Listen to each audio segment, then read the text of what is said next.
अक्सर हम सुनते हैं कि जब दो भाई अदालत पहुंच जाएं तो मामला जमीन या जायदाद का होता है। मगर सऊदी अरब का ये वाकया बिल्कुल मुख्तलिफ है। यहाँ अदालत में कोई मालो दौलत का झगड़ा नहीं था, बल्कि एक माँ की खिदमत का हक मांगा जा रहा था। एक भाई हजमान अल गामदी बरसों से अपनी बूढ़ी माँ की खिदमत कर रहा था।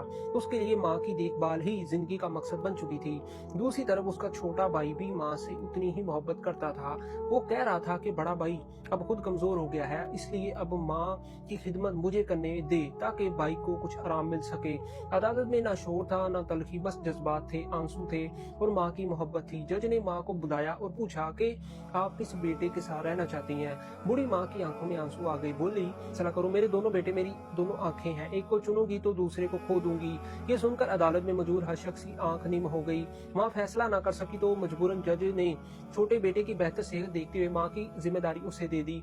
फैसला सुनते ही बड़ा भाई वहीं बैठकर रो पड़ा।